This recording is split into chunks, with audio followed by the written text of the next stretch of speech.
परलोकरे ओडिशार विशिष्ट चलचित्र प्रयोजक रवि स्वाई से लिभर सिरोसिस रोग आक्रांत थिले।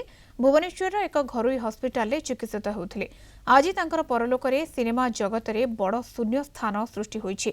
मर शरीर को जन्मस्थान पिपिली को अणाजिबा परे शेष दर्शन पाई बहु विशिष्ट व्यक्तिविशेष भिड़ जमिथिले। शेष दर्शन पर पुरी स्वर्गद्वार मर शरीर को निया जाइछि। जोरजार मुलकतार कि हेब सुआ पोषिले मो पंजुरी भितरे सारी और उदंडी सीता परी अनेक सिनेमार निर्माता थिले रवि स्वाई। तांकर परलोकरे विभिन्न महल में शोक प्रकाश पाइछि।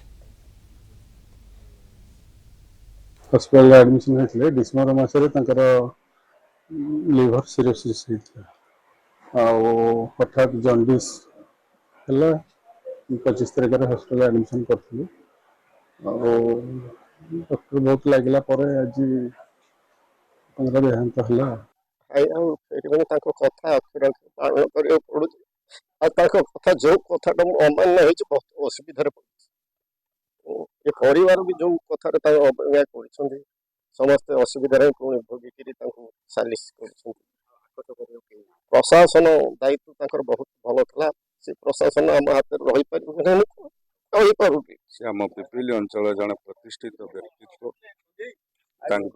प्रचेषार आम अंचल शिल्प गढ़ा सहित एवं फिल्म इंडस्ट्री आगू जावा सहित शिक्षा अनुष्ठान तैयारी शिक्षा को आगू ना सहित विभिन्न क्षेत्र में जड़े आम अंचल प्रतिष्ठित व्यक्तित्व थे। आज सकाळु शुणिली जानी जदिव मशा खराब अच्छी हॉस्पिटल सकाळु शुणिक आसली। हाँ देखती से एकदम छोट थी 4th 5th क्लास पढ़ी से देखी गेला गरती कूल बसा बापा सांग मो निज मौसा भी हे रिलेशन